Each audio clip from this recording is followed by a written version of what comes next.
News that I just received today.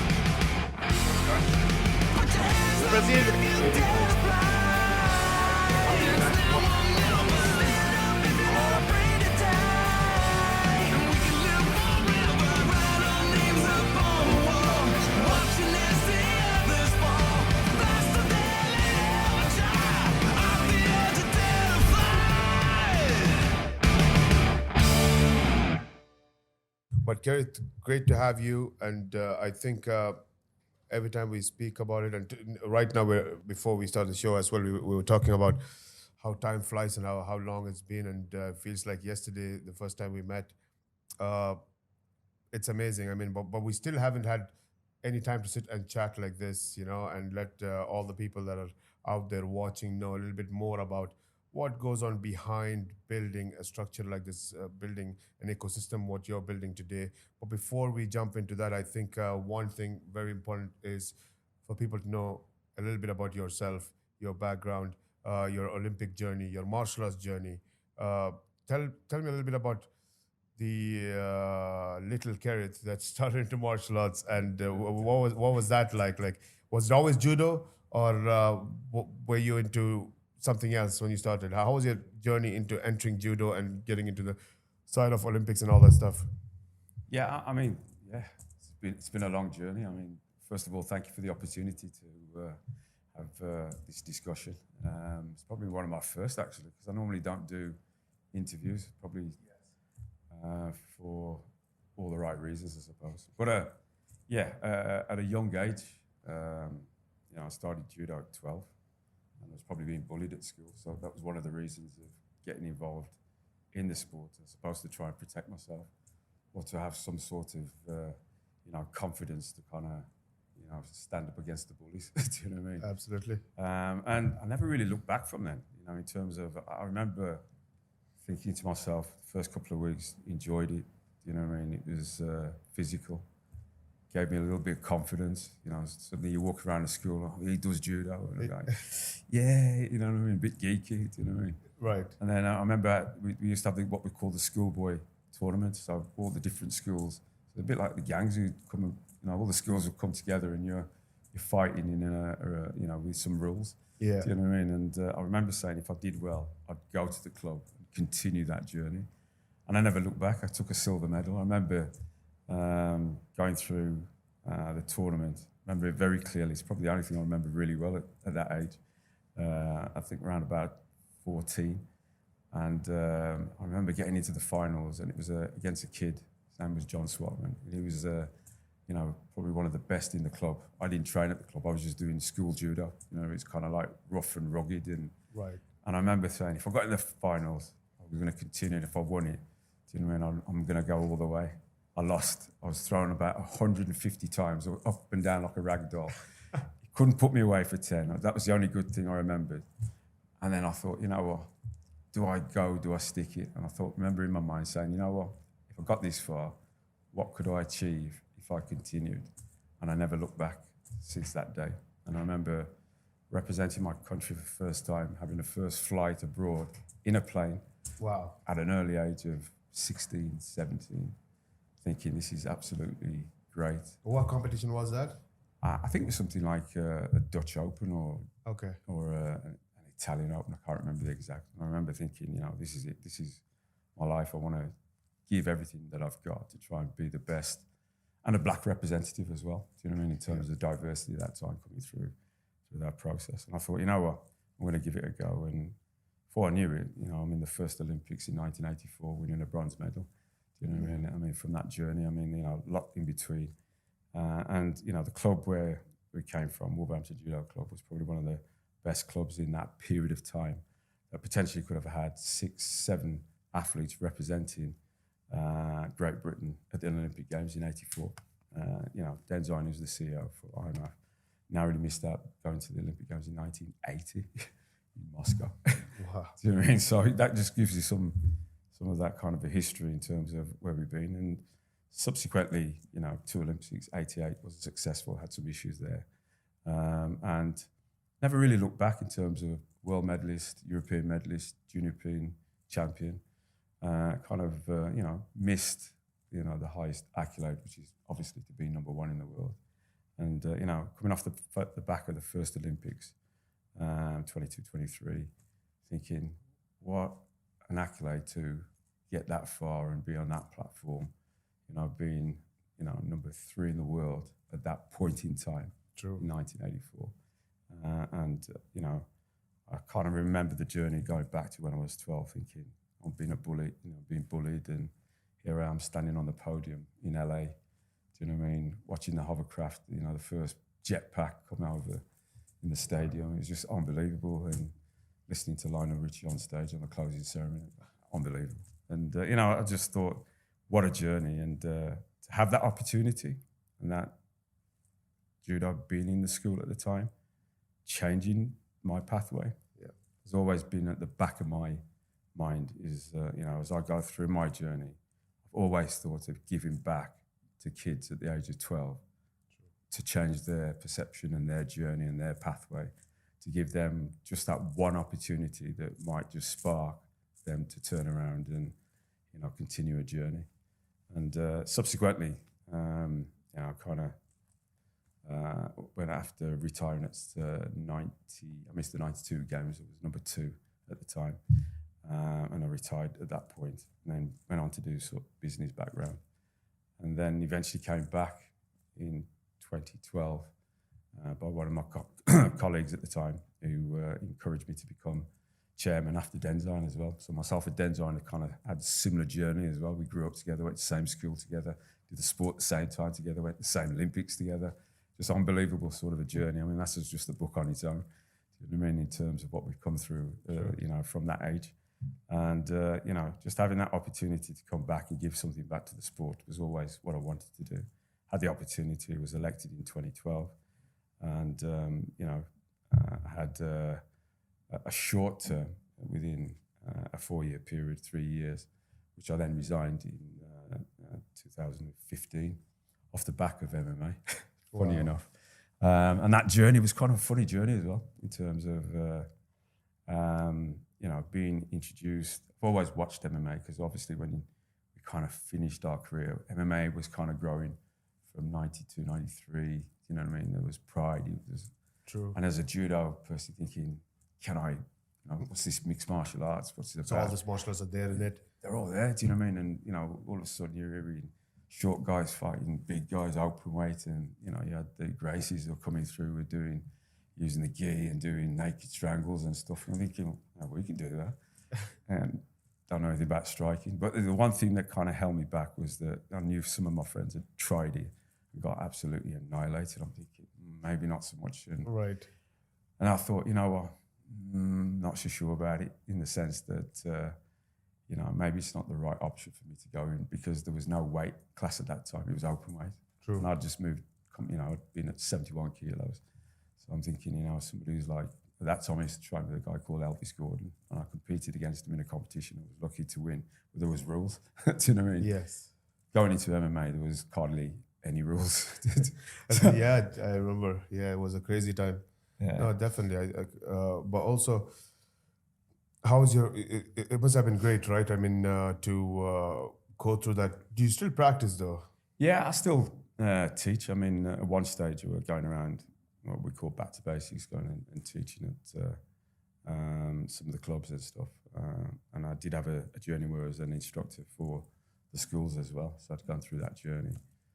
Still involved in my good friend Fitzroy, who has his own club, Hardy Spices, and still help him. And at the point where I was chairman for British Judo, I was still able to go on the mat and try and, you know, add some value to the next generation and give them some of the knowledge and the skills that I've acquired over the years. Do you know what I mean? So whatever I could do at any time, I always like to go back on the mat. But when you get to my age, it starts to get a bit difficult with all the aches and pains and the journeys of the injuries that you've had over the years. Do you know what I mean? So it makes it difficult. But I still enjoy it to this day, and I still enjoy teaching kids as well.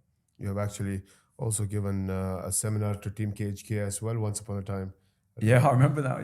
Yeah, Torres and your guys who were the head coaches and stuff, and I enjoyed that because that's probably at that early stage of getting to understand the the dynamics of judo meeting MMA and MMA meeting judo. So I kind of enjoy that to this day. And how do you feel? I mean, I remember you just said that at the early stages you had this thought that if they can do it, if they can choke, they can submit. I think we as judo can do it as well. But somehow in the early stages we haven't seen, I don't know if there was, maybe I could be wrong, but we haven't really seen the hype of a lot of judo athletes, because we've seen boxing, we've seen jiu-jitsu, we've seen wrestling in the early stages of MMA. But in the later stages, we've seen some development where we've seen the likes of Ronda Rousey and the judo world moving into MMA.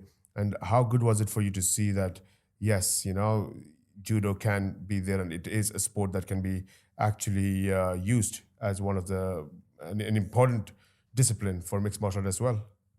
I think it's a massive discipline that's been underrated. And the reason why I say that is that judo is a pure sport, and it's the gentle art, and it's been well established for over 100 years. Do you know what I mean? In terms of it's an Olympic sport, and I think the IGF have done an amazing job. Maris has done an amazing job from where the judo has come from. With the World Championships, it used to be every 2 years, then it was every year, and now it was just concentrating on the World Championships. Now they have Grand Slam Grand Prix. There's a lot of money involved for the athletes and stuff. And I think the most important thing is that judo has probably kept its identity and kept its athletes, in terms of concentrating on the development of the sport. And I think with the likes of mixed martial arts coming in as a new hybrid of, the best against the disciplines, the classic is, when you look at, the various classics, Bruce Lee and so forth, that have come in and changed the game and made it more interesting and stuff. I think, the hybrid and then the introduction of UFC coming into, the 90s have changed that. And the dominant sports or disciplines, wrestling and the striking arts have come across. And judo probably has been the only one that's kind of been left because it's been protected by the judo community. So every now and then you get a breakout of athletes that come across over to, like Ronda that you mentioned. And it's great when you see them, doing an arm bar, they're doing a throw, it's dynamic and stuff. But I don't think it's been utilised to its best advantage. There are various Japanese guys that have come through, Ishii and all those that have come across. Correct. And, there's certain other athletes that have made that transition. And probably the easiest way I'm going to describe it is that there is judo strongly in MMA. So if you look at one of your greats, Khabib, what is one of his disciplines is Sambo. And I keep saying to people, what is Sambo? And the classic is Russian judo. We know it's combat Sambo, which is the introduction of striking in terms of judo with a jacket and shorts and stuff. But his judo, at the end of the day, when you look at it, do you know what I mean? It's in the same family. They just don't give it any names and stuff. And Chestikov does a fantastic job with promoting the sport of Sambo. But at the end of the day, it's a strong base. And, the good thing about Sambo or judo, it's about breaking balance. When you look, when I'm sitting at the, in terms of cage side, watching a lot of the fights, I can see so many of the moves and I'm thinking I could, if you do this, you do that, it'll just make them. And I think that's going to happen. If you look at Kayla Harrison that's made that transition onto PFL, and you look what Ron has done for, especially for female in the sport. And, there are a lot more of the judo fraternity kind of looking and making that transition. And, Amanda Ribas has kind of gone through from, if you look at France and the athletes that have come through there. So I think it's a matter of time when you'll see the transition. But I think the transition is probably going to go more into the coaching side, where coaches will come from judo and give the value to the next generation of athletes who are just doing mixed martial arts, as opposed to the old transition, which is coming from a single discipline, which is from karate, boxing, jiu-jitsu and so forth. Now you've got the next hybrid of athletes that are just doing mixed martial arts, a combination of everything, where you now need those coaches that have been doing it for years to come over and give, the basis and the structure for them to do, mixed martial arts as a discipline with a potential grading system that allows them, especially under the IMMAF now with the Youth World Championships now, which is under 18, 12 to under 18 with a grading system, And the grading system is really just to identify the levels, do you know what I mean? So the competition, rather than getting some kid who's just come in, going up against a kid who's like, you know, the number one, you want to give them a chance and opportunity skill-wise to make sure that there are certain, and it's safety as well. I think what you're going to find is that those judo coaches will come over more and more because now they're starting to understand breaking balance and understanding the transition, not just about the wrestling skill and being dominant, but being able to, you know, make that transition from standing to ground, which is what we do well, and also, you know, the sort of what I call the trips, as people call them. We give the terminology ouchi, kouchi, you know, ashiwazas and stuff that kind of break balance, you know what I mean, and get into a position of dominance. I think you'll find that more. So if you look, as I said, if you look at Khabib and the structure that he's laid out in terms of, you know, those athletes coming from that kind of cluster, there's that base of Sambo, judo. So you'd say that when you look at Sambo, combat Sambo, both of them, you'd say that Sambo is more closer to wrestling or judo. You would say that Sambo is more close to judo than wrestling as well? More close to judo. Yeah. Yeah, because at the end of the day, if you understand about breaking balance, the other sports are all about striking, do you know what I mean, or grappling, do you know what I mean? There's a break in judo where it's about the art of throwing. Right. So the art of throwing somebody who's 65 kilos or 90 kilos and lifting somebody on your back gracefully and throwing them, you know, with Uchimata or Murata Siyanagi or so forth. That's the art of lifting somebody who's 100 kilos. Do you know what I mean? Whereas in striking, you're hitting the opponents, or you're taking them down, or you're, you know, doing a uranagi in terms of that. So to actually break their balance, and a lot of the grappling is also about breaking balance, but judo specialises in it. Do you know what I mean? And I think that's been overrated in terms of underrated in terms of a lot of those athletes that came from those disciplines didn't understand about breaking balance. Sure. They were just on about power, grapple, let's get the job done. Do you know Absolutely. what I mean? So you forget about the gentle arts, and if you look at Sambo, it was, as I said, it was an alternative to the judo community in terms of their particular skills and development under that system.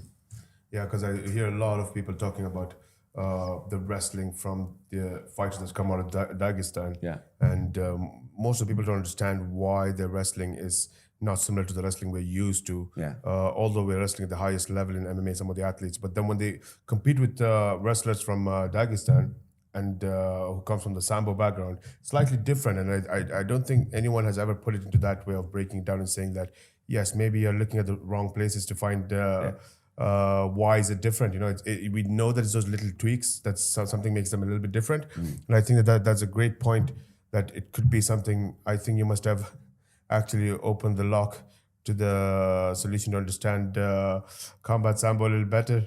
Yeah, I, from my own perspective, and it's great just to have this chat and just kind of flow with it. Do you know what I mean? It's like, as I said, it's my first, so this is my opinion. Right. So I'm kind of like probably going to get shot up by people who probably say, "No, that's not right." But from my own opinion, in terms of what Sambo and Judo brings to the game, it's a different element. So when you look at Khabib and the takedowns, the trips as they call it, they're the Koso to Gakizo Uchi. The little moves that get the dominance. Those are the little things that make the difference of a match. Do you know what I mean? That's the art of understanding the mechanics of jiu-jitsu. So if you look at jiu-jitsu, it's a game of chess. Sure. You know what I mean? You're looking at the positional, the gaining position, you're waiting, you're anticipating, you're trunking. And, so I get it, I understand it. Do you know what I mean? And I've been up against wrestlers as well in judo, and wrestlers are tough. I mean, that's a grinding sport. You know what I mean? They grind you down. But we always like to think we're slightly better because that's our mentality. We're fighters. That's why we have mixed martial arts. Yeah. Short out the difference. And I always say, no, I'm better than a wrestler. I've gone up against wrestlers and they're hard to throw because they've got a low center of gravity. Right. But it's about breaking balance. Who breaks the balance first? Do you know what I mean? What are the setup moves that are going to get me to get a dominant position or to throw? True. Do you know what I mean? And as I said, if you've got to throw somebody who's got a low center of gravity, you got to do well to get under them and to lift them. You know what I mean? That shows you worked your craft, you understand about the basic movements, and you're breaking the balance again. And what do you think? So just to touch on you've competed in the Olympics and getting that bronze medal, representing your country. Was that would you say that one of the top ranking moments in your life? I would say one of the, do you know what I mean, in terms of representing your country at the highest level, being in Olympic Games, you know, at that point in time, you were the best in the world within that pack, do you know what I mean? Again, not winning a gold medal kind of sucks, but, you know, being part of that is a journey. But, you know, like I said, go back to when I'm 12, you know what I mean? I'm not expecting to be standing on a roster. True. Do you know what I mean? Having a life-changing opportunity that the school gave me through having a coach that saw the potential and me kind of engaging and wanting to do better. Do you know what I mean? So having that platform has always, as I said, stuck out, that I want to be able to give that back to that child who's 12, who has been bullied or hasn't got a chance, is not academically good. Do you know what I mean? Even though I was good in sports, in different disciplines and different, as I said, sports. Having that journey, you know, I want to be able to give that kid, doesn't matter where he's from, whether he's from Dagestan or whether he's from South America or from Africa, you know what I mean? Giving those kids the opportunity and giving them a structure and a base, whether that's judo, and now as my journey has now taken me into to MMA, to mixed martial arts, giving them the opportunity, having those kids in Africa we spoke about that have got no equipment and are throwing on a concrete base, do you know what I mean? And Yes. giving them the opportunity through the federation to say, hey, we now have the opportunity to take this particular group of kids that are just been written off and have got no support, you know, might come from a single background, do you know what I mean? Have other, you know, issues that are beyond their circumstances, beyond their control. Giving them the opportunity and being able to give back to those people that are, you know, either volunteers or trying to set up and give them the opportunity. I mean, that's what we do. It's crazy. You know, I mean, when you think back where you and I have come from, you know, we talk about this. Anyway, we've come back from 2015 when we first met up in Vegas for the first time that I got involved as the president in Vegas. And we had many conversations in terms, and I think people forget how much you have changed the landscape of MMA along with His Highness and the support that's been given to IMMAF as the patriot as well. People forget that. And the work that he's contributed and you've contributed over the years to where we are now has been part of that first phase, it's part of the strategy over the last 10 years. I mean, it's an incredible journey. You know, I mean, when you look at it, you know, when you look at the founders, George and August, that have been involved from day one as part of the mechanics to get the sport recognised, because the sport's not recognised yet. I mean, how incredible is that?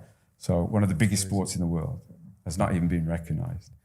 And, you know, we're still pushing for recognition through that process. And, you know, being, you know, fortunate through, you know, the founder members to have identified that there needs to be the safety for the athletes and then to ensure that the regulation recognition is paramount, because without that, the sport has no base, you know what I mean? And, you know, we've got to contribute to that in terms of the development to get a structure.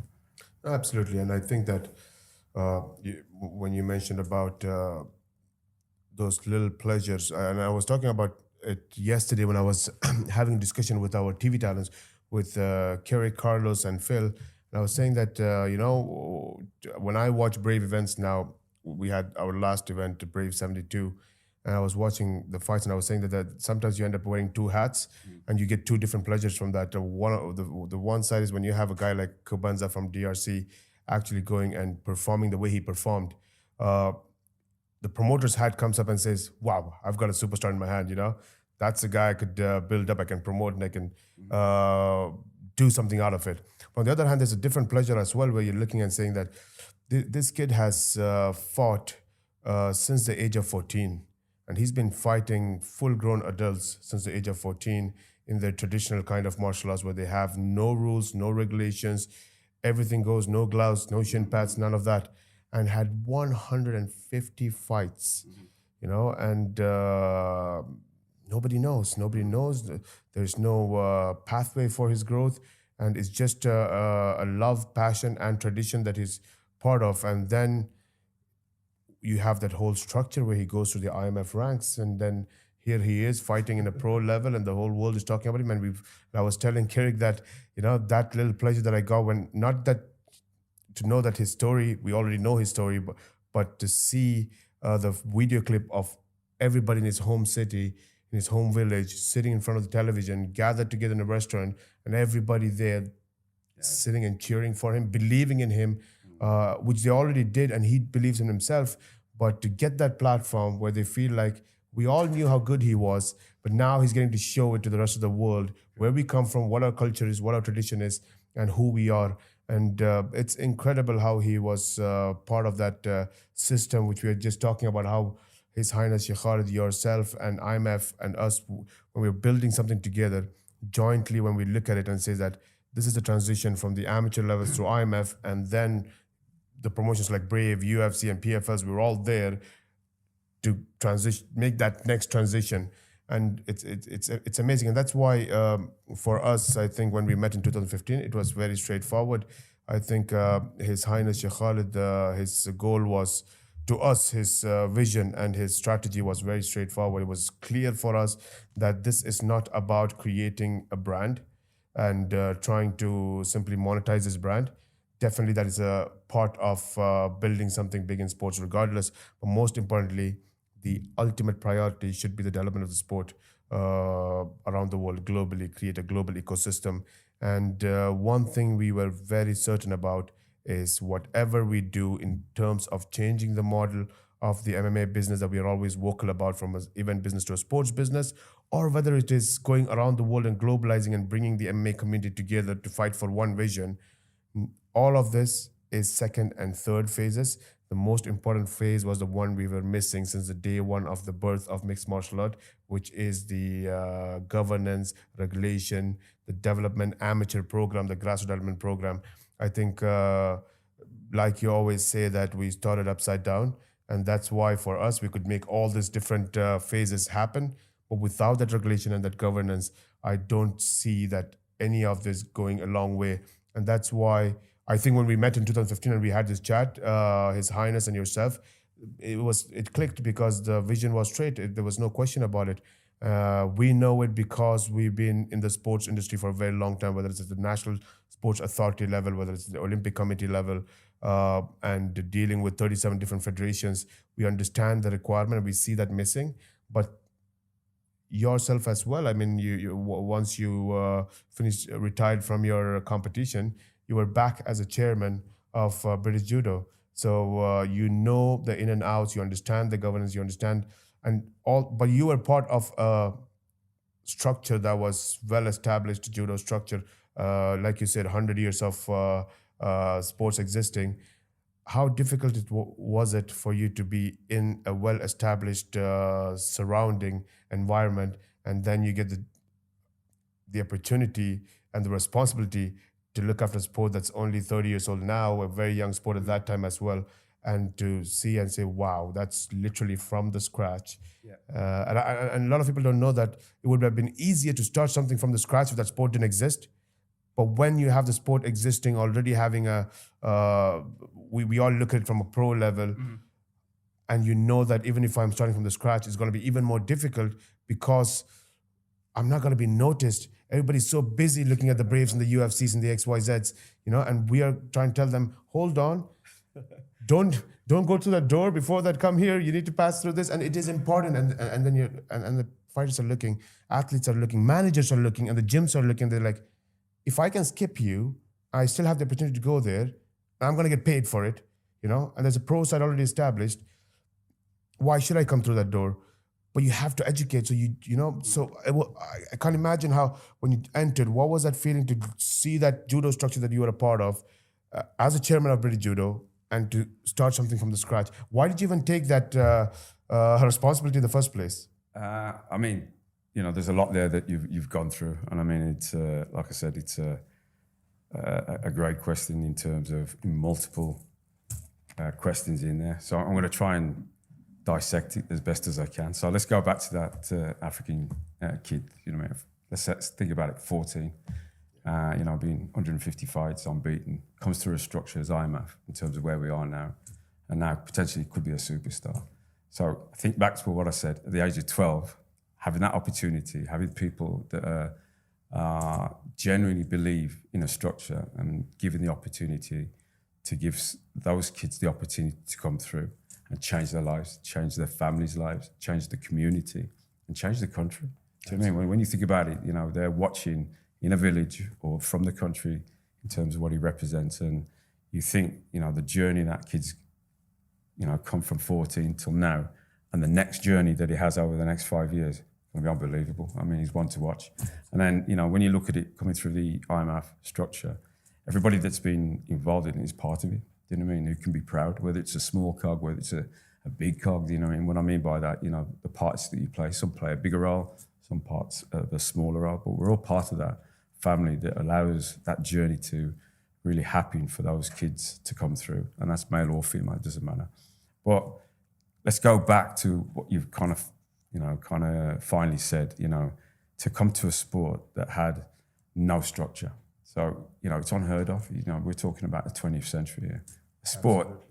You know, if somebody said to you, you and I start a new sport tomorrow, you'd be like, oh, don't be silly. You know, this is not going to happen. And then we talk about mixed martial arts. We talk about the sport being born upside down. I usually use the analogy, it's a triangle, you know, it's a pyramid upside down. And you're trying to do that, move the pyramid back off the tip, back up to get the base. And I usually use another word, is reverse engineering. You know what I mean? You start from the top. The problem is that the horse is bolted, you know what I mean? And you're quite right. Everybody that's come from the other core disciplines, especially from wrestling and Muay Thai, kickboxing, jiu-jitsu, you know, I mean, there's the explosion of jiu-jitsu that's gone phenomenal, you know, and I love groundwork, you know what I mean? As I said, coming back from the background of judo. And then you're thinking, right, mixed martial arts, it's come from the promotion of UFC, and then you look at all the promotions, Brave, and you look at Bellator, and, you know, all the ones that are coming through that are now in existence. And, you know, there's an exodus of athletes that have been at the best at their particular discipline that's come from the core sports.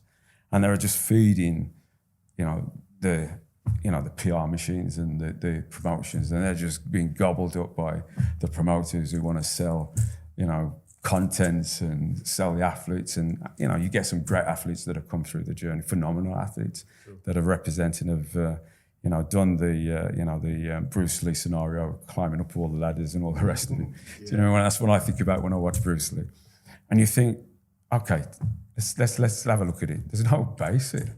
It's just a load of fighters that are coming in, getting paid to compete and compete against the different disciplines. And there's no structure. How long can this possibly last? Do you know what I mean? In terms without a base. And I suppose, you know, that journey started when I became chairman of British Judo in 2012. And then, as I said, I was able to get involved. And it's just by luck. There's a guy called Gary Cook that became the VP, came from Man City, who then became the VP into UFC, who just happened to knock the door at the time when I was chairman. And it was quite funny, actually. So I remember clearly, he went to see the CEO. The CEO told him to go away. He said, no, we're not interested in mixed martial arts. We don't want to know about it. It's kind of barbaric and whatever. And at that time, I was watching UFC, you know, still having a vested interest as an athlete, you know what I mean? And I still like the fact of the anomalies, whether judo is better than wrestling or boxing, or so I still had that interest. And I remember he coming to me, this guy just came here, said he's from UFC, and you know, he's possibly some sponsorship, and told him to get lost. I went, stop. What did you just say? He's from UFC. I went, whoa, give me the number. I got the number. I called him straight back. He goes, where are you? I said, I just left your place. I said, come back. Do you know, and from that point there, that changed the whole game in terms of that one phone call, making it to Gary Cook, changed the whole game.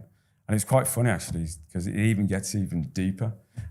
We set up a meeting, and Gary set the meeting up, and there was myself and Mark Goddard. He was at the meeting, never met him before. And do you know the weirdest thing? We were 3 guys from the Midlands. And that, wow. Unbelievable. In a room that we'd just come from Birmingham.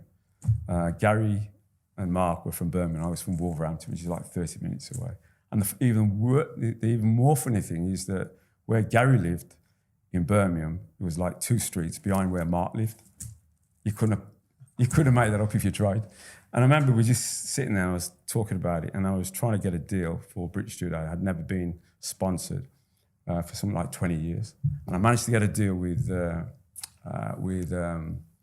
UFC. And one of the things that I said to UFC, if you do a deal, because one of the things that was being said was that UFC was stripping the top athletes from the disciplines. They were only taking the best, and that was kind of upsetting the disciplines, especially karate or kickboxing or wrestling. They were getting a little bit upset. Their best athletes. More like a competition for yeah, them as well. you know, they were losing their best athletes, and you know, and I usually said, well, there is a life after your sport when you're finished, and this is one of the things that a lot of the top athletes, you know, had issues when they finished career. They spent 20 years of their life giving it to the sport, and when they're finished, they've got nothing. So that's a prime example of Ronda Rousey living in a van. Do you know what I mean? She finishes, she's a medalist in the Olympic Games. She's got no money. Do you know what I mean? And then suddenly she's got this opportunity. And guess what? She becomes one of the biggest superstars in the world today for female, representing females at the highest level, with one of the biggest gates in Australia, something like 52,000 people in as a headliner for UFC, which Dana said he officially wasn't going to headline any females. Changed the game, changed it for women, and the rest is history. But if you think about that, that's where the journey was in terms of athletes coming and making that transition. So again, having that sponsorship, enabling that was difficult because the board, with all the stigma attached to mixed martial art, it's bloody, it's barbaric. I even heard things of they kill people and stuff like that. I was like, oh my God. And I'm getting involved and I'm trying to persuade them, you know, this is the right way to go. Right. Do you know what I mean? And, you know, with all the stigma attached to it. We did. And that, to be fair, that was kind of like my downfall, why I resigned, because of the fact of the UFC deal, which was not in light with the IFC, with the IGF strategy. You know, they saw that the sport had negative impact. And we had a difference because at that time I had the Europeans. They pulled the Europeans and moved it to Baku. And, you know, there was a whole debacle around it. But ultimately they moved it, took it, stripped the Europeans from me. And, you know, I then resigned. And then at that time, because I was obviously talking to them, was given the opportunity to become president of IMMAF with the founder members, obviously George and August, that had seen the opportunity to safeguard the sport, to build a base. So at that time when I joined, there was only 25 federations. So if you look at it now, we have 135 national federations globally. But the thing about the journey there was that you're now going into the sport. I remember going to watch them in 2014. It was their first World Championships. And I was with the CEO, and I went, and I looked and I went, oh, no, this is impossible. I mean, you know, it was kind of like all over the place, and it was their first World Championships. Gary did invite me to come and said, look, what can you do? Because obviously we came from a structure through, you know, the journey that we've had, and we were talking about the governance and, you know, in terms of the discipline and the way we structured in terms of judo through the National Federation and the International Federation. And I thought about it and I thought, I can't do this. Wow. This is just, you know, I think it's just a job that's, you know, that's kind of beyond my capabilities. And I remember going back and speaking to Gary. He goes, look, let's see if we can do it. And I remember meeting up with Mark. We spoke and we kind of thought, you know what, let's go, man. Let's take the challenge. And from that challenge, it was all about changing the perception, the mindset of people, because you were going from top to bottom. How do you change the perception of people as saying, look, I'm going to do 6 fights and then I'm going pro? You wouldn't do that in boxing. You wouldn't do that in judo. It takes a lifetime to get to the Olympics. You know what I mean? You're looking from the age of 12 to the age when you're 22, 23, coming into your prime and being representing your country. That's like a 10-year transitional period. Sure. I've got guys going to do it in 12 months, 2 years, they're going to make a transition and become world champion at UFC. And that was happening. You know what I mean? Guys, if you think about Conor had something like, I don't know, 8 bouts as an amateur and makes a transition, becomes a phenomenal athlete and the best in his period at that time. And you're thinking, how does this work? How do you now get the genie back in the bottle? Impossible. I mean, you know, in terms of working from top down, you've got everybody that's been paid in the game. So why do I need to do amateur? So we come from amateur. Sure. It's volunteer sport. Do you know what I mean? You're having to develop the the sport. Now you're going to make the sport as mixed martial arts. How do you do that? How do you make people think that it has to be a sport? And for it to be a sport, it has to be about recreational. It has to be acceptable for all. It's not just about fighting. We're not talking about a fighting sport here. If you want to make it an international global sport and that has solid foundation and has a structure that is acceptable within the Olympic family, how do you do that? We went about it. And to be fair, people like yourself, His Highness, people like George and August and Mark, and people like Denzine, who comes from the same background as the CEO, with over 12 years of being involved in British Judo, been involved with the IGF and the EJU, and bringing in the right-minded people to try and break this scenario of reverse engineering, getting people to understand that, I'm an Olympic athlete, but I'm now going to teach MMA. But by the way, I've got no certification. I'm just going to teach you and I'm good because I say I am. Well, how do you teach MMA? What gives you the right to teach? Well, because I'm Kerrith Brown. No, you need some form of certification. Absolutely. Well, I can't get it from judo. I can't get it from wrestling. Can't get it from kickboxing. So where do I go? So as the national governing body takes the task of now putting in recommendations to regulate the sport. So as a referee, as a judge, or as a coach, you have to do a course. If you want to be a coach and you want to go cage side, you have to have a minimum of level 1, level 2, level 3 to understand about the sport. Surely, you've got to do that. Rather than saying, I've been a boxing coach for 20 years and I'm, it's just crazy. And I'm thinking, how the hell are we going to convince people to, take referees? They're at the top game at the moment. I don't need a piece of paper that says I'm certified. I've been doing it for 20 years. Yeah, but, you've got to get involved with the national fed. Why do I need to? I'm a professional. I don't need to do amateur. The game's already, I'm there. Oh, we've seen that happen around the world where $50 it takes for you to start teaching MMA, and they're like, how come $50? Just change your Kung Fu board to an MMA board. That's all you got to do, because there's nothing else. What are the standards? How are you going to, what criteria is there for you to say that can you or can you not? And you were right. What I really admire about what you've gone through at that time, and I really understand that because I was jumping into MMA and development of MMA at similar times. I've been part of it since being a fighter to being a coach to management to a team manager, and eventually here I am as a promoter as well. But going through all that, you see the challenges, right? And that's why I understand every part of the industry. And when we say that, yes, the public perception was one of the challenges outside of MMA. So the public didn't know what MMA was. They couldn't understand MMA so well. They couldn't look at it and absorb what the art side of it. That was one.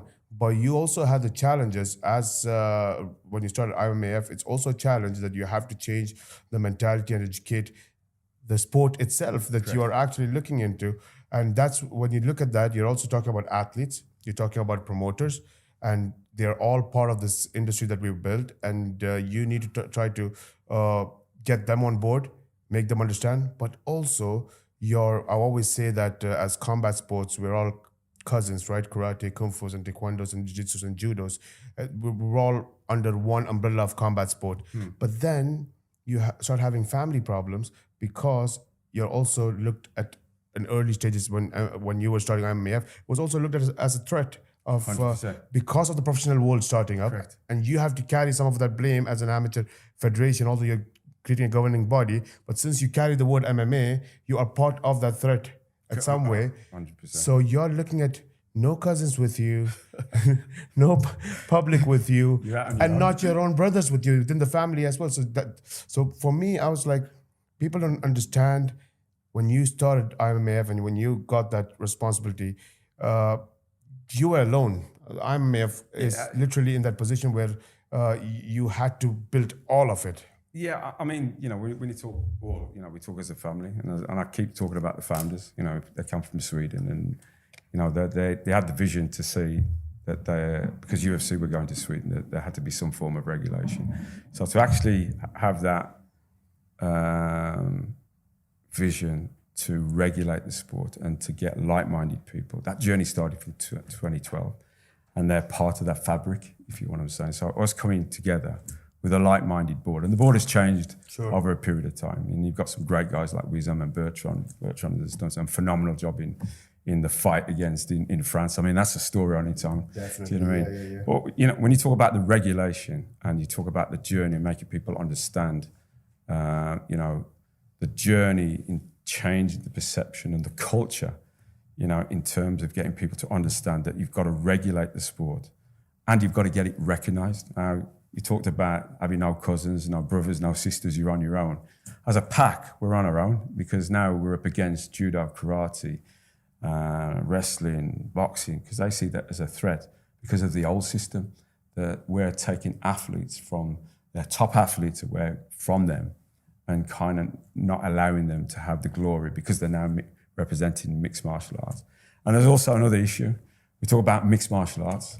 So is it mixed martial arts or is it MMA? So there's always that confusion. What is it? So if you go back to, you know, the Bruce Lee, it's mixed martial arts because it's a combination of all the various disciplines. But if you go to UFC and we talk about the promotions, it's MMA. Everybody understands MMA. Right. And there's a confusion. Do you know what I mean? There's a contradiction of MMA and mixed martial arts. I never thought about it. Yeah, true. So, you know what I mean? Because when you look at all the different styles, these are mixed martial arts. You know, you have different styles in karate, shotokan, and all the rest of it. Do you know what I mean? And you've got different styles in Muay Thai, kickboxing, and you know, in terms of wrestling, you've got different styles, but they're all mixed martial arts. They're all part of the family. And if you put them all together, do you know what? I was thinking about that the other day. If you put all the disciplines together, we're probably the biggest sport. It's bigger than athletics, bigger than the other sports. If you put martial arts together No doubt, as yes. an Olympic discipline, i.e. like the combat games that's now about to come into Saudi. Oh, so exciting. Yeah, I mean, if you think about that on its own, the amount of people that have, you know, practiced martial arts for recreational benefits, and that's females in sport, and the biggest participation in recreation is 60% are kids. So think about that. Let's go back to the analogy of 12, 10, 9, 8. And that's our role. Our role is to represent the recreational market, not about the fighters, because that's just a byproduct of the athletes that have come through that journey, that give you, you know, your legends and superstars that come out of the sport, which is great. And I think that's a representation of all martial arts. So one of my biggest issues is that even though they've come from different disciplines, they're still a byproduct of your sport. They still come through. If it's Khabib and it's Sambo, the body or the international body should recognize it. You know what I mean? It's like Ronda and Kayla Harrison, two of the biggest females. Now, really not recognized in the IGF. I'd like them to give them more kudos because there's some girl who's 12 sitting in Africa or Asia or Pan Am's or Europe that gets involved in judo, gets to be an Olympic medalist, who makes the transition into MMA because we've created that journey and it's a safe product. It's not somebody who's going to die, get shot or got killed or they kill people.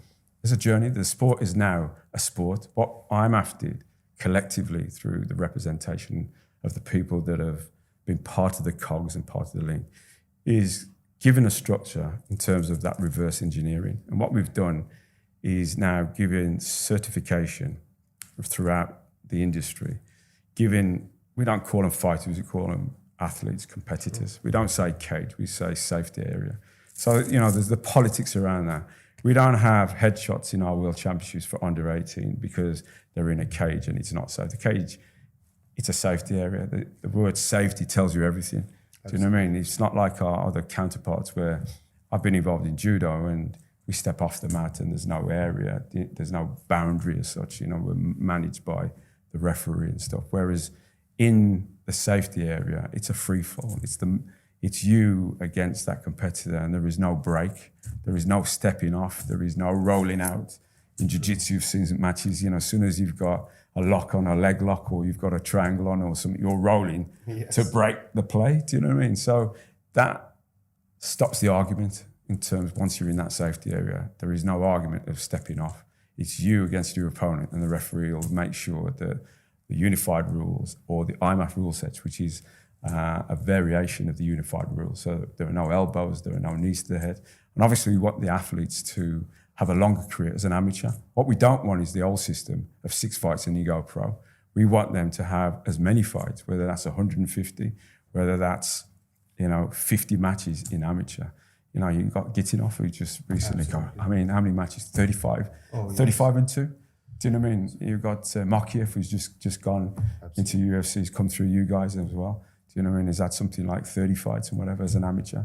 You've got Sabrina, who's just coming through as well. I mean, you've got phenomenal athletes that are coming through that have not even scratched the surface. So if you go back to 2019, when you got Josie Torres, who's a 2 times world champion, he's kind of like the template for everybody who wants to beat that. True. And you look at his career, he was just scratching the surface because at that time, the level where he was, I'm pretty sure if he come into the world championships now, the level has gone another phenomenal. So what are those athletes that are there, 2020, 21s, the 2022 athletes who are now gone pro? What are they going to be like? Absolutely. I mean, when Shahid Torres was fighting his for the title, I think that's when the first fight of Nkosi Dembele was in IMMAF, and here we are, an African champion for the title at the Pan Ams in Colombia. The main event of the Brave event is going to be Shahid Torres versus Nkosi for the bantamweight title. I mean, 2 IMMAF athletes, unbelievable. And you can see to the point you mentioned. I mean, Shahid, after his amateur career, he was a 2-time champion in IMMAF, world champion, and then he became 2 division champion at Titan FC, and then he went through the ups and downs in his career. Correct. Came back to Brave, went from flyweight to bantamweight, and all of that careers, and back to the title fight. And Nkosi, if you think about it, why did he get that shot now? Is because, like you said, the levels have changed when Nkosi was fighting. So for him, he can have a shorter career and still be at the same level to compete at that highest level. So yeah, definitely. I mean, for me, when you look at the system that's been put together, by the team that's come in, whether that's referees, coaching, the structure from the board and so forth. When you look at that and you look at the athletes that have come through that structure, and you get to the national federations that are now starting to understand the pathways and creating a federation that is for all, to incorporate recreation and youth development. And when you look at the youth development pathway and you put in the grading, and then you start to have those athletes that are now disciplined, that have got coaches that have gone through a proper coaching program, the referees and judges, the cut team that have gone through those processes, the next generation. And you look at the transition from those athletes that are going to make it from amateur to pro, and you look at the time scale. That next generation of athletes is starting to cut down where Torres was. It's taking him a longer period to get to the level where he wants to be number one in any promotion, such as yourselves. And having to go through UFC and so forth. That next generation is now better prepared in terms of technical, because the coaches are more technical. Absolutely. The referees are more technical, and the whole process is geared up to, the technical levels have gone up another notch, and they'll keep going. And the reason for that is because the coaching and coming through the recreational is allowing that to have that pathway to come through. And for me, when you look at the grading, we talked about grading. This was, this was another pushback when we said, let's have a grading system. Everybody's like, grading in MMA? Don't be silly. Well, why not? Why not? So we created a grading system based off judo. And, instead of using a belt, we use a band system. Mm-hmm. But it's not about a belt, because I'm not one for belts. Do you know what I mean? As a competitor, you weren't worried about belts. You were worried about winning. Belts are for the recreational that never get to that height. So there has to be a 2-tiered system that allows there's a balance, that as a recreational, I can grow, but I don't want to compete. But as an athlete, I can compete. But, we kind of understand the sporting environment that we're in and the sport that we're in.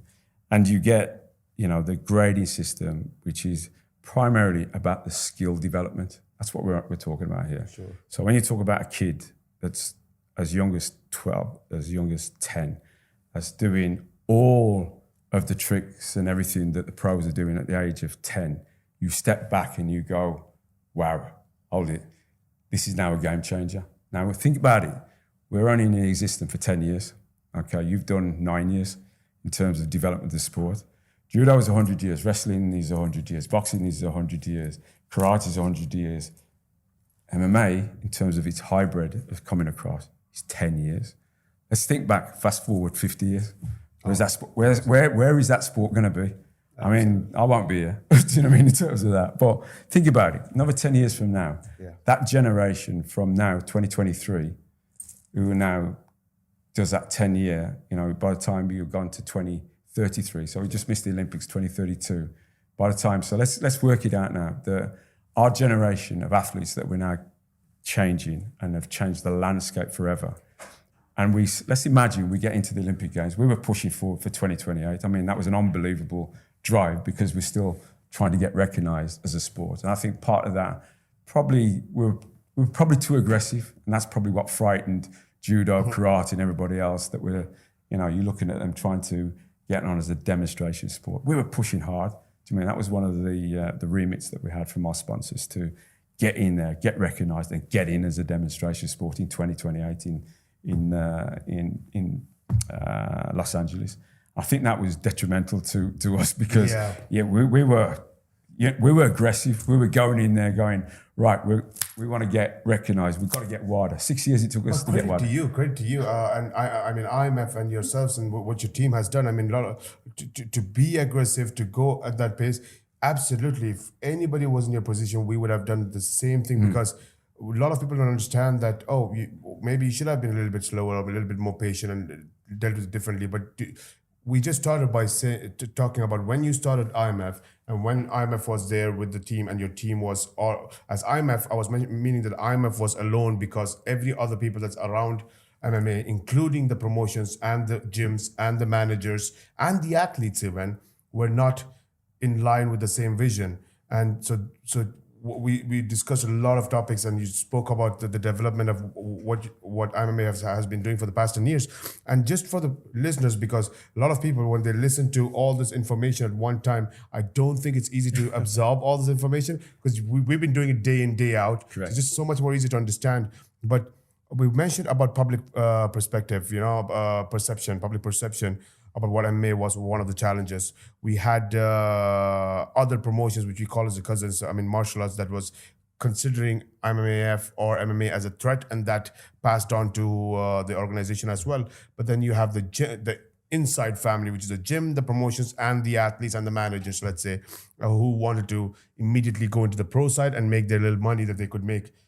But in that 10 years, everything that you said, to tell the fans and the people in a simple words, I have to explain to them that what you've achieved in the 10 years, today you've covered all those problems because now, because of the rules that you set at the youth level, the directions at the age groups that you have, the ranking system or the grading system that you have, the refereeing and judging programs that you've established, all of that makes the sport much more safer to watch, to see, to understand, that the public perception is now completely changing for that we see even in Bahrain since 2017, 18, and 19 hosting the World Championship here. We are today seeing a 19-year-old Mohammed, who was 3 times medalist at the 3 different World Championships, today at 19-year-old doing his pro debut. And we never thought about it. For me, when we started MMA, I thought it was a cultural issue where we didn't want our children to go compete in the sport. And absolutely, the perception was that. But today, when they see them coming to those ranks, you don't even think about that's a pro fight is going to do, because they've seen that ranks and they've seen the safety, they've understood that. The public perception have changed. One, today we have the likes of Rasul, who has conquered the amateur scenes, whether it's in wrestling or whether it's in combat sambo, as a master of sambo, and he was number 2 in Russia for a long time in wrestling, and a wrestling champion. But he still has an opportunity to finish his amateur career at the highest level in multiple sports, amateur sports, and then looking at that, take that advantage to the amateur level of IMMAF and become an instant world champion. And that the one you mentioned about how fast compared to the 20 years that you can do. Now you can take that 20 years of yours, go into the system of IMMAF and become an instant world champion because you already have those skills as well. And then you can share that at the amateur level, and eventually you're going to be a world champion, multiple-time world champion, number one ranked heavyweight in the world, or light heavyweight in the world, and then get that opportunity for the third problem, which is the promoters who always wanted, who always didn't really care about the amateur level. But today we're looking and saying, hold on, you have the number one ranked heavyweight, moving down to lightweight, combat sambo world champion, wrestling world champion, and IMMAF world champion multiple times. That's the guy I want to bring him, and his debut is going to be goosebumps, and he never had fought before in a professional level, and that's what we are marketing as a promoter. So for promoters, their problems are solved. Now you're relevant, you are important. You have the Mohammed Makayevs, and you have the Ramzan Gitinovs, and you have the Shorty Tauruses. So, and then you're looking at gyms and managers, and they're like, hold on, now I don't have to look at a 25-year-old guy who I can sign into my management and get him into promotions to make my money. I can even get a talent at the age of 14 or 15 and introduce him to the system where tomorrow, my pro debut, I don't have to give call to 20 promoters on my phone book and beg them to get my boy a fight. Now you just have to give the CV or the achievements of what he has done at the amateur level.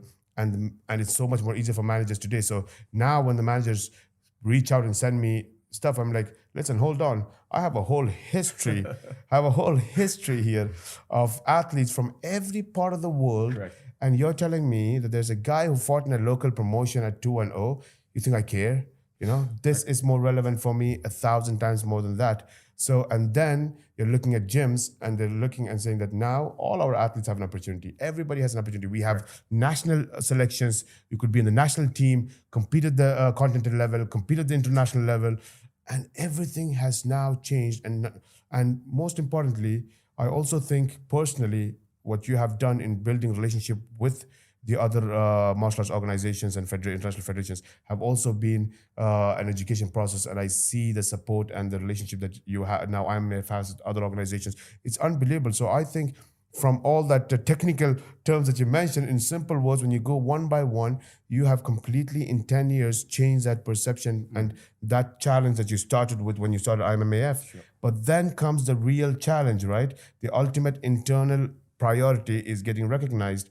And that's the operations of internally that you have to be doing. And tell me the journey of that recognition process while you were doing all of this on one end. And I see, that's why I said I do understand why the aggressive approach, because you've seen this success and growth and all this changing around us that we are all experiencing, that you're like, I need to be in the Olympics now. Yeah, I mean, you know, that's collective. I mean, if you think of yourself and His Highness, and if you think about the UFC and sponsorship that we've received and the support that we've had from you guys, and as I said, you know, UFC and the team that we've had together.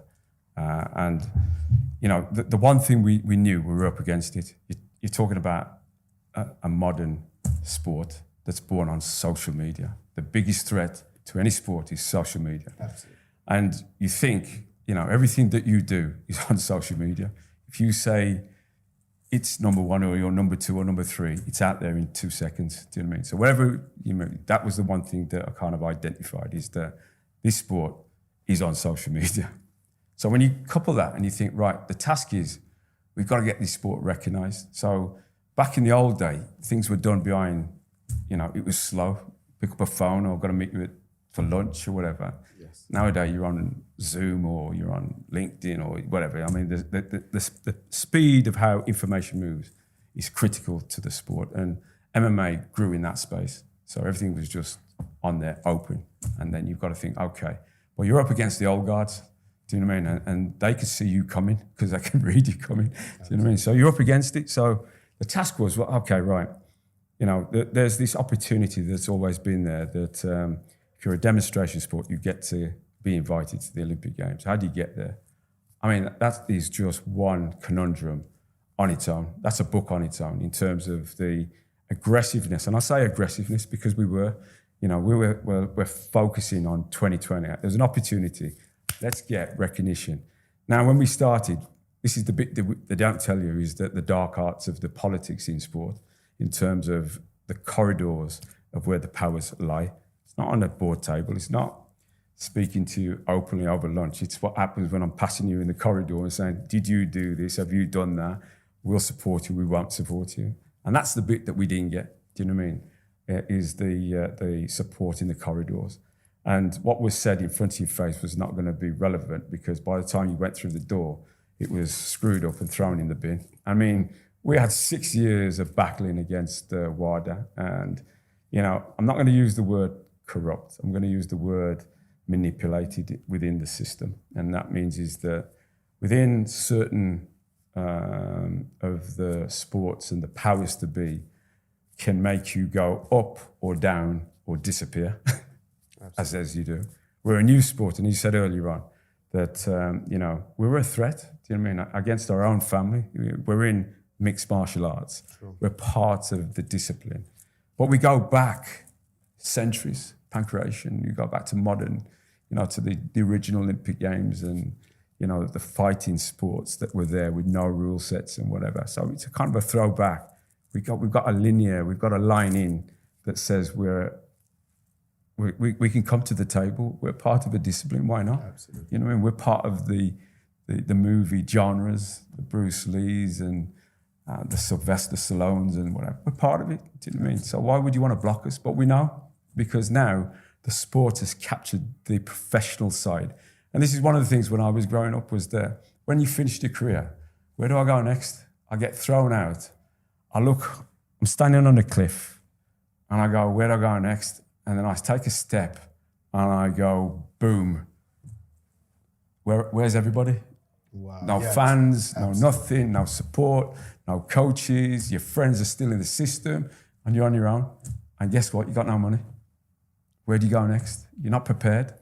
Every person that's been to the Olympic Games back into, I suppose, the early 20s faced that similar daunting aspect of standing, winning a medal, and then suddenly you're on a cliff and you're dropping and you're in free fall and you don't know where you're going to land. You can hit rock bottom, you can hit halfway, and if you're lucky and you were well funded, you had a good family network, you were lucky, you were given an opportunity to take another. Where do I go? You hit rock bottom and there's nobody. You're looking up and everybody's left you, and then you feel like shit. Wow. You've lost. And then you think to yourself, well, where do you go as a martial artist? And then all of a sudden, a sport like mixed martial arts come, and like I said to you, in the early days, and you're making money for the skills that you've got, and you're starting to think, hold on a minute, if I go into there, I can, you know, I've still got a few more years left in me. Do you know what I mean? As, you know, I can make that transition. And then all of a sudden you start seeing people like the original Anderson Silva and all those guys, you know what I mean, that have come through and have started to make money, have an impact, and you're on social media and you see the rise and the fame, and you're thinking, I've missed that opportunity. Now, knowing that, coming through the system that I've come through, I now have the ability with the people that have started to give them that journey, to take them through and say, okay, if you come through mixed martial arts or you come from a discipline, you now can make money. You can make that transition from amateur to pro. So if you think of boxing, every Olympic Games that goes with boxing, when they finish the Olympic Games and you have your gold and silver, bronze medalists, there's a ton of promoters waiting at the end of the door. Absolutely. As soon as they come outside the door, there's a contract. True. And they're in. And they've got a lifeblood. You know what I mean? They have an opportunity to continue from an amateur to pro. Mixed martial has that now. You have the promotions that it doesn't matter whatever discipline that you've got, including mixed martial arts, because it'll never change. It'll always be that anomaly, that guy that comes through wrestling, judo, whatever, even though you still have mixed martial arts that have still been developed, that will still make an impact. There'll be a superhuman being that has all the genes, has everything that will change, you know, and get people to look up. It doesn't matter. That's what the beauty of the sport is. You just never know where they're going to come from. But there is a structure that allows that to happen. So imagine, fast track there, in 2028, 2032. In 2032, let's imagine MMA's in the Olympics. They've just finished them. I'm a gold medalist at the Olympic Games. I open the door.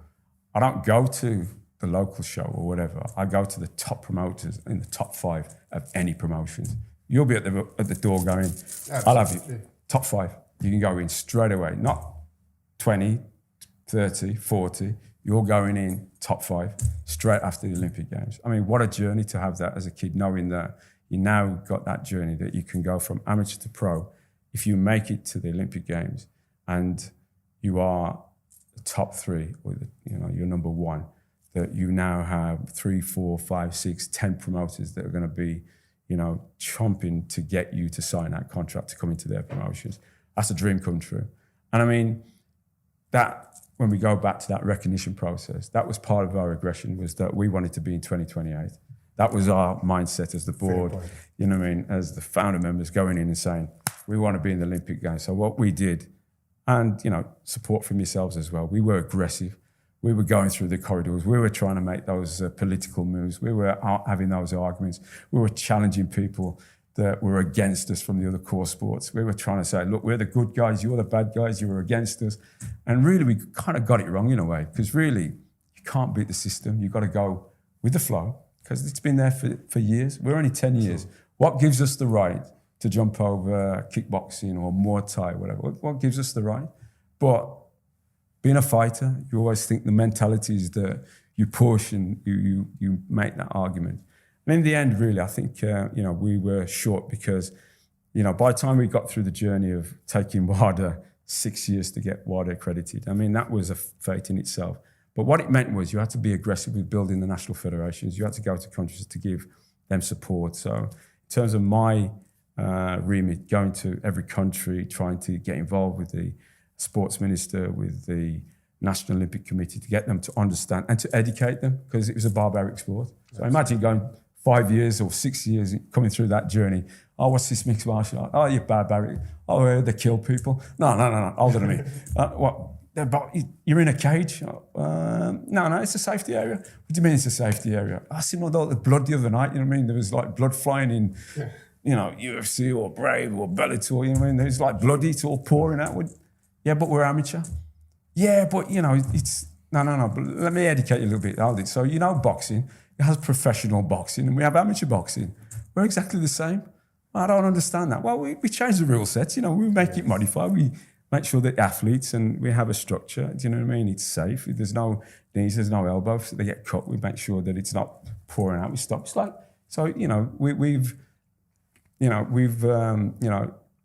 found the key to unlock to make the sport safe as an amateur sport, to develop from the ground and drilling from the top to the bottom. We've established, now we're making the base. Now we've got the national federation, so 25 federations to 125, going through with the continental structures. We're now established as a sport. We're now established as a body. Now we need to be recognised. But because we were aggressive going into that market, 6 years, we took WADA to court and we forced for change, which is good, because at the end of the day, we want to have an open and transparency in terms of governance. That's what we want, and that's what we fight for. And then you get into GASIV.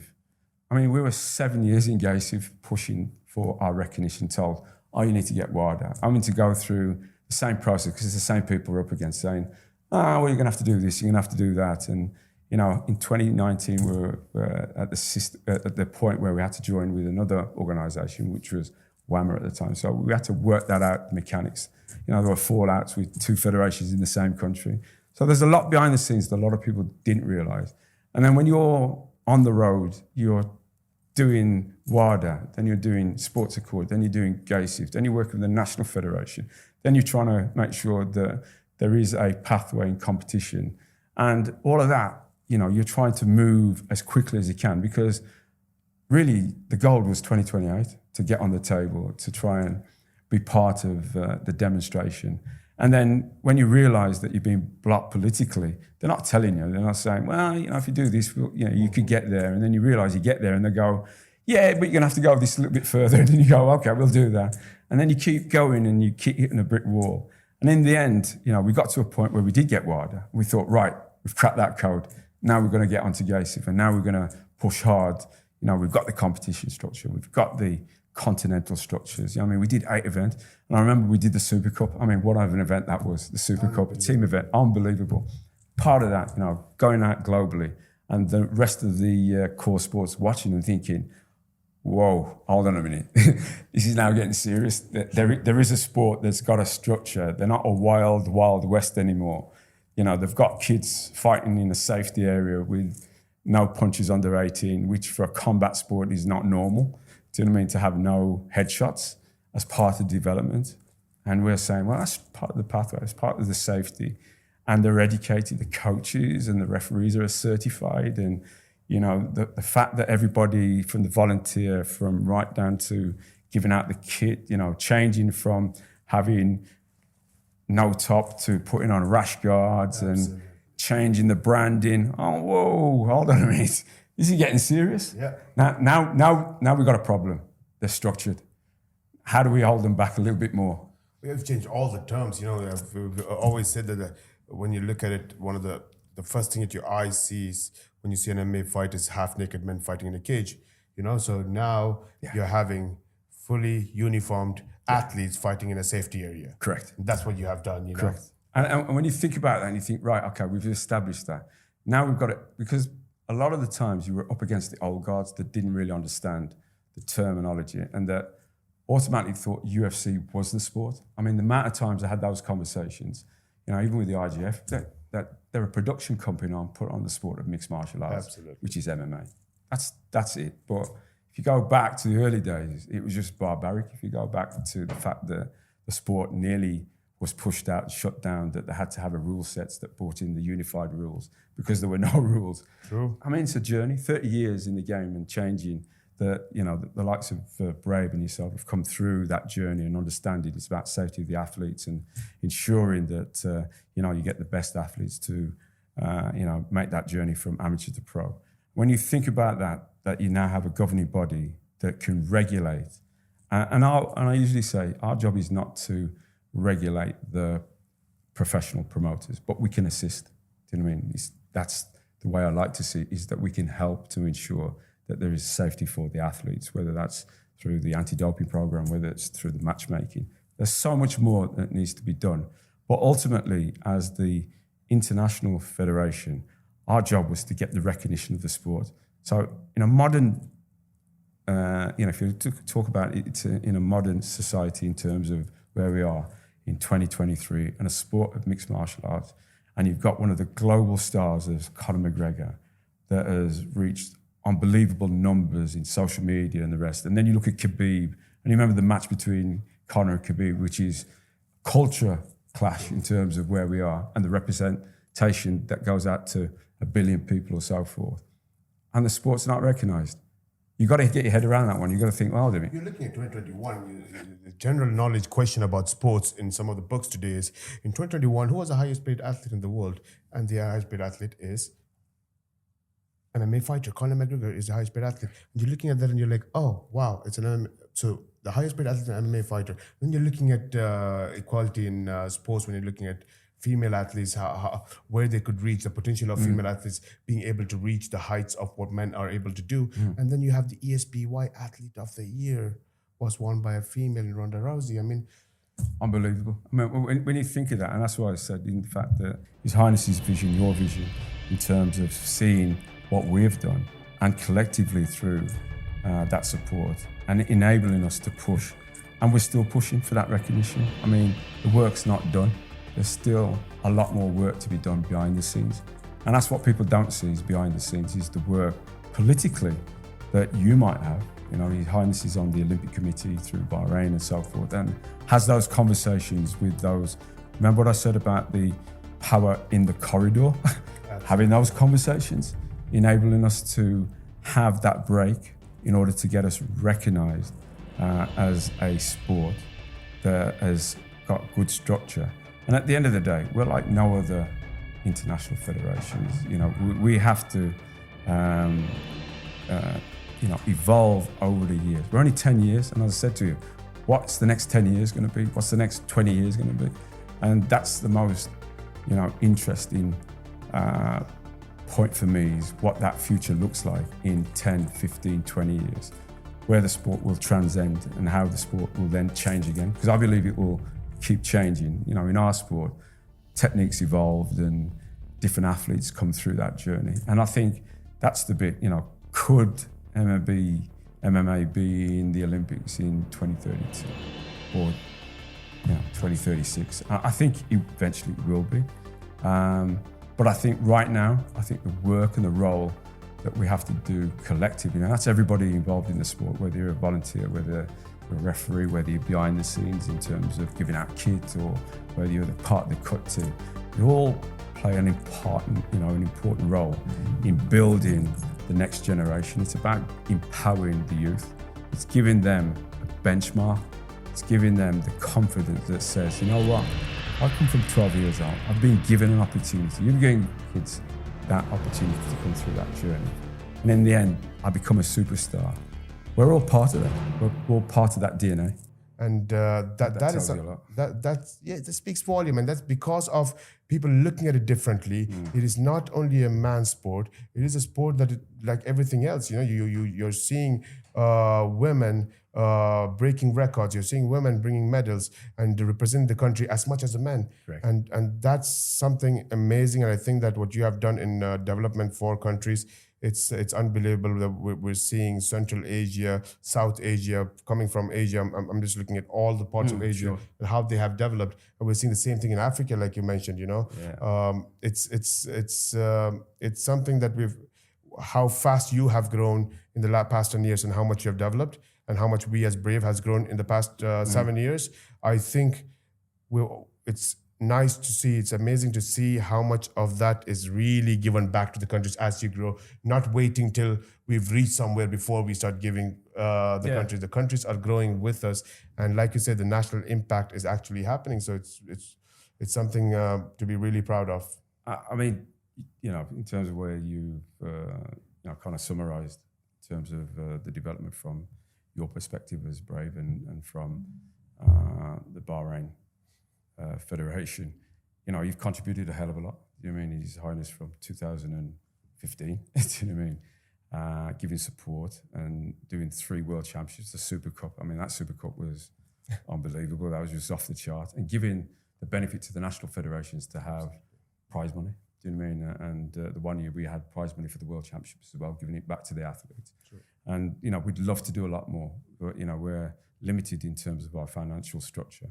And we're up against the big boys, wrestling, judo, boxing, karate, and so forth.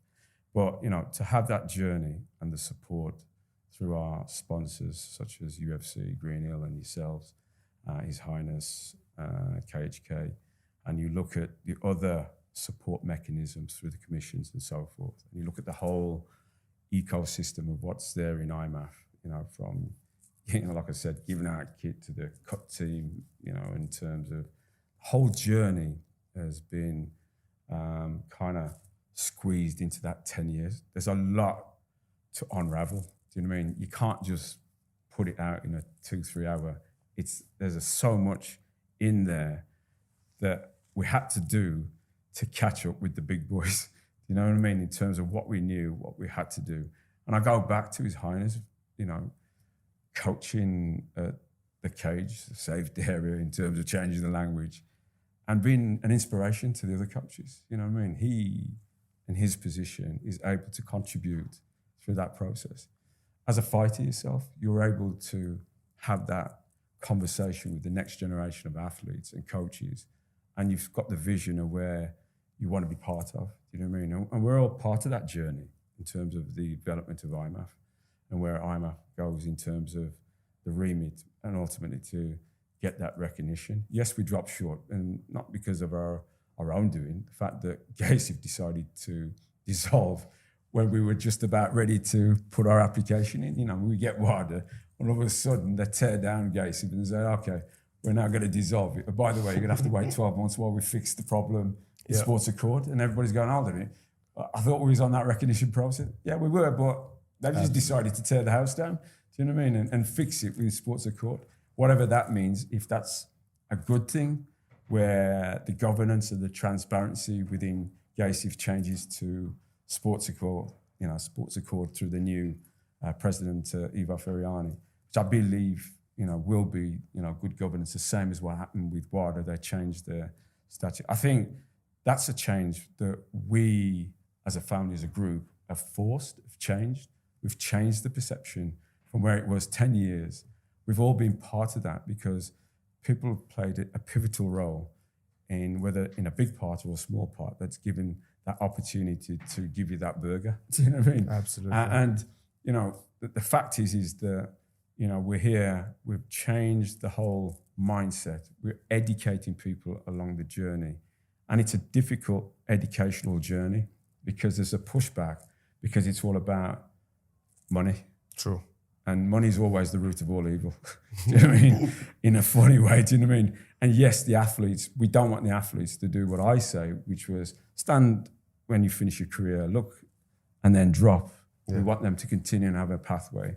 And we want them to have that journey, not like a Kayla Harrison or a Ronda Rousey or athletes that have come from other disciplines. We want to complement the other disciplines. I mean, how ironic that we've got a great relationship with WACO. You know, I have a great relationship with the president, Roy Baker, for the first time, you know, and, you know, 7 years to have a relationship with the representative, Stephen Fox from Water. You know, he's been pushing back for 7 years, and quite rightly so. You know, we wanted to see that it's structured and that, you know, we have things in place, not like competition for youth. You know, until 3 years ago, we didn't. So we were just purely concentrating on, you know, juniors and seniors. Now we have the whole infrastructure from top to bottom. But that's what people wanted to see. But you can't do that overnight. You know what I mean? There's a journey and there's a learning curve. You know, we have made mistakes along the way, but that's part of the learning process. If you make a mistake, you've got to learn from the mistake. Absolutely. And not make it again. If you keep making it, then you're not the right people to take that, you know, take it forward. And, you know, as I said, 10 years of trying to build from the top, probably one of the hardest things that we've all had to do. We've all had to play in our heads, hold on a minute, yeah, I get it. You know, we're at the top. There's no money at the bottom, but we've got to get there. There is, and the resources go depending on where you want it to go, because you need people in the system to make things, to activate, to make things happen, whether that's politically, whether it's a pathway and competitions or so. So, you know, you've got that journey where you stacked up against all the odds, you know what I mean? Because you're fighting everybody that says, it's barbaric. What's this sport? It's MMA. They're taking our athletes. True. Do you know what I mean? Well, we want to get paid. We don't need to go to the amateurs because we're already getting paid. You know what I mean? And why should I come back to the bottom? And I mean, and there's a thing that I normally say now, is that our World Championships is our Olympic Games, right? I'm not bothered about Brave or UFC or Bellator. I don't care about the professional aspect. What I care about is the amateur side of the sport. The amateur development of the sport is paramount for what we do as part of the vision and strategy.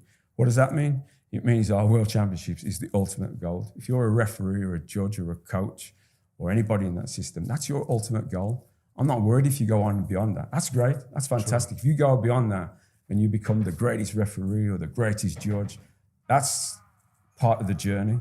But right now, your journey is about giving the best athlete the best opportunity, the best experience in terms of all areas within the sport of mixed martial arts, within the sport of amateur mixed martial arts. And that's ultimately where we want to be, is that we represent at the highest level at an Olympic Games, being a part of that journey from our family members, which is judo, karate, taekwondo, wrestling, all the sports of mixed martial arts, into the field of MMA that's grown its own talent, its own ecosystem that you spoke about. When you think about it, you've gone through that journey, and then you suddenly look at it and thinking, all right, this is the FIFA system then, isn't it? Do we go down that route?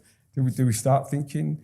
And, you know, there's various connotations, but I think we have to be grounded. We have to, like you said, you know, there is a vision, and you've got to go back to your roots. You've got to understand that we came from the top, we've got to get to the bottom, and we've got to anchor ourselves to the bottom and not lose sight of where we are in terms of that development. And we have to ensure that when we hand the baton over to the next generation, they don't lose sight of where the founders came from, where we came from, where myself and the CEO and the board members come from, the fight that we had in France to get the decision overturned in Europe, you know, all those in terms of whether that's in Asia, in terms of Tajikistan, or it's in South Africa, or it's Nigeria, or South America with Mexico, or Trinidad and Tobago, or Canada, or Brazil. Do you know what I mean?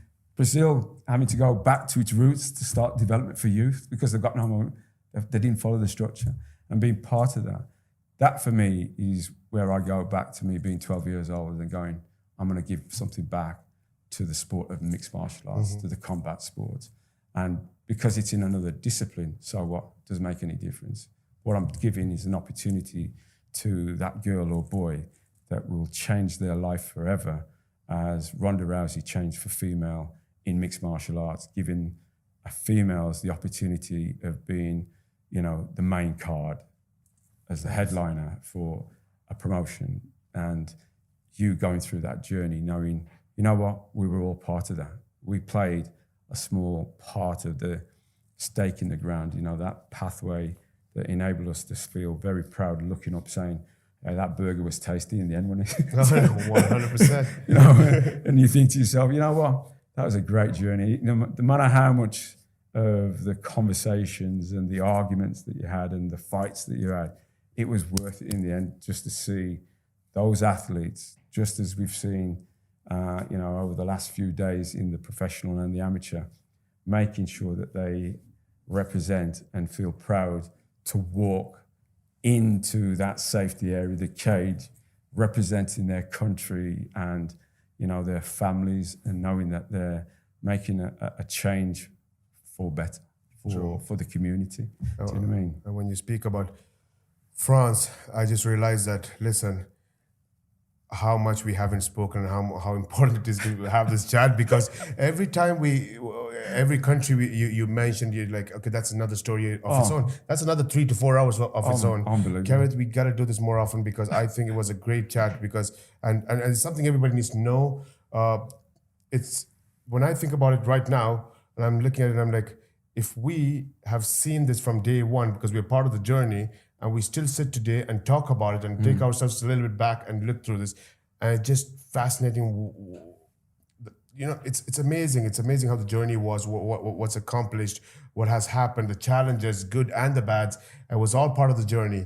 And I think that if I feel this, and it's just a shame that the world of MMA does not know what's going on. And I think that your story and what you've said today, it's a lot of information, a lot of amazing stories in it, built together, and it's crazy. I think you have to speak more about it. And I think we have to make it into different parts. We have to go continental-wise, country-wise, talk about different subjects, because we have the recognition, we have the challenges, the threats, a lot of things to go through. But that's when you realize that we're not talking about running a company. We're talking about building a sport that is for the whole world. And that journey is very different from running a company for the end balance sheet to be green or red. And I think that is the key. For me, it's a global sport. I mean, we touched about it. When you talk about coming from 25 federations to 135 and still growing, and you look at all the other sports that are out there, we're a global sport and we have a global impact. And that's come through the journey of 10 years. And the impact that we've created through that, being part of that journey, just goes to show that, if we get the right funding and we have, the right opportunities being recognised. Imagine being recognised. What does that mean? Think about that. For a second. You think, we get recognised. What's that next journey going to look like? What does that mean to the next generation? You guys are going to be part of that next generation. We as the old guards have got to pass the baton on and ensure that we make sure that we've got as best as possible best practice as a gold standard, handing over the baton to ensure that the next 10 years, 20 years, where you get the next Khabib, that kid who's sitting at home, who's 12, who's just about to compete in the Youth World Championship, he might be the next superstar. He or she is going to be there. In that room, there is a superstar that come the first week in August in Abu Dhabi at that second cycle of agreement that we had with UAE. He's going to be there. Absolutely. Who's going to be part of that journey that will either land with you or land with one of the other promotions and become a legend, a superstar or a GOAT. And we've been part of that journey. And just for me to have that, for me, it's not about being the front man. Do you know what I mean? It's about the journey that we've all had. I'm part of that. Do you know what I mean? I'm part of that jigsaw puzzle. And I'm proud to let them represent, because we've been able to be at the back, to be the stabilizer, to ensure that they're going in the right direction and they're making the right representation of the sport. You know, we talked about the trash sport and, you know, trash talking and all the rest of it. And you look at the next generation coming to, they're already social media savvy. You know, they understand about social media and buying in and that. But we've helped them. You know, we understand that, and we're taking them through that journey in there. And we have to correct them when they make mistakes and make sure that they go through that. And they're the ambassadors of the sport and of their country, and they're representing at the highest level. And I keep going back when I came here the first time, and people went, Bahrain, where's that? I was like, number one in the world. I mean, how ironic. When you think about combat sports, and Bahrain is number one in the world for mixed martial arts, one of the highest combat sports there is. That's just phenomenal when you think of that in terms of that journey. And everybody go, well, they come from this country. Listen, the Olympics have been swapping athletes from one country. That doesn't mean nothing. The fact is there's a system, you know what I mean? And it's been supported through a program that people believe in, do you know what I mean? And it gives hope to the other athletes and people that want to be involved in the sport. And that's what it's about. It's the representation. It doesn't matter where you come from. And the fact that we have a global sport that is recognized by the continental structures in terms of development means it doesn't matter whether you're small or big or, you know, a one-man operator, or you have the support of the National Olympic Youth, or you have the support of His Highness. You know, we're all part of that system. You know, when we come together, we're all one and we're all on the same level, and our athletes will represent, whether it's one athlete or whether it's 100 athletes or 50 athletes. The fact is that we're part of it. We feel that we've contributed, whether a little bit or a lot, and that's the main, is making a stake in the ground and representing the sport development and ensuring that we get the best out of that ecosystem, knowing that we've done the best that we could do, knowing that the next generation have been given the opportunity to grow and have the complete pathway from amateur to pro, and that includes everybody in the game that have learned. And ultimately, that we want to be at the Olympic Games representing. I mean, for me, if I have the opportunity to see that, whether that's in 2032 or 2036, that would be a dream for me to come back and just be sitting there knowing that the next generation of board of directors or presidents or coaches, and I'm sitting there watching MMA in the Olympic Games, and I'm going, that's what it was all about. Giving that youngster who was 10 years old, who's now in 2032. What a dream. What a story. What a story. Amazing, amazing. Kerrith, I don't want to, first of all, thank you for coming and doing the show with me. It's been a dream. I really want to talk about it because every time, for me personally, I talk to the coaches, I talk to the managers, I talk to the promotions, I talk to businessmen. It's all about a different world of mixed martial art, talk about the athletes, but to sit down and talk about something that I say that it might not be very interesting for what MMA media and everybody is looking for, because they always want to see something where it's about the trash talk or the fighters calling each other. And this might not be the topic, but this is the most important topic, I think, for the future of the sport.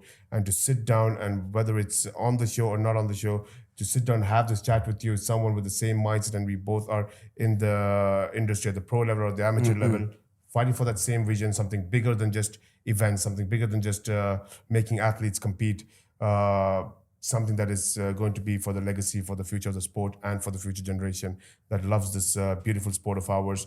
Thank you very much for being here. And it's nice because the president was president and president talking. Yeah. I wanted this chat to be Kerrith and Shahid speaking and having this conversation, taking out our need to speak about this and talk to the public. So it's been a special time. You know, I really appreciate it. It's probably my first interview as in-depth as this that I've had the opportunity to kind of express that journey. Do you know what I mean? I mean, probably been bottled up for quite a while, to be fair. 10 years of just going through that. And I think so many names that have been really critical to the development of the sport shouldn't go unnoticed, whether good or bad or whatever. And you talk about His Highness, yourself have been instrumental. You talk about Lawrence Epstein in representing UFC and the Fertitta brothers that have been involved. You talk about the likes of Mark Goddard is involved in the referees and judges and the development of that. And you thought, there's so many people. Denzine has had 12 years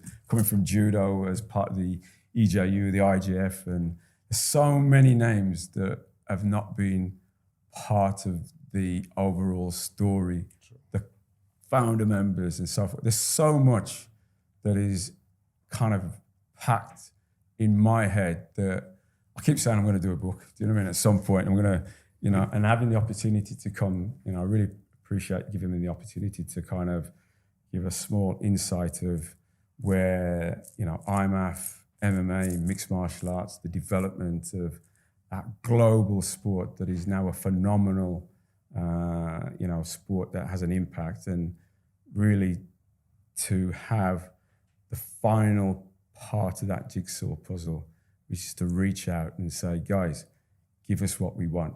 We want that recognition. I think we're entitled to it. You know, I think we've earned that space with the amount of people that have instrumentally been involved to get us to where we are, with the battles and the political landscapes and, you know, the tussles that we've had. I think it's been a phenomenal journey, and I've enjoyed every minute of it. I wouldn't change it for the world. You know, it's something I enjoy, the challenge. And, you know, I wish it to continue with the next generation, because they're going to have to figure that out when it comes to them. And you're going to be part of that, I'm pretty sure, in terms of, you know, where you are and where your age is in terms of where that is. And that's, for me, that's where I want it to be. When, you know, I sit back and I look up and see the work that's continued and that association with those core sports, and we're coming together as one big family, and the likes of the combat games, and imagine MMA being part of that, part of Olympics, and having that process. For me, that's the ultimate journey, and that's part of the family. It's not about me, it's about the whole journey of everybody involved and playing an important role as part of the jigsaw. And then for me, that's my goal, is that we hand over a sport that is a sport that people can be proud of. When that happens, we'll give you some shares of Brave Burgers powered by IMMAF. We'll start a new franchise on that. Pleasure. Sure. Pleasure. It's a pleasure. Thank you very much.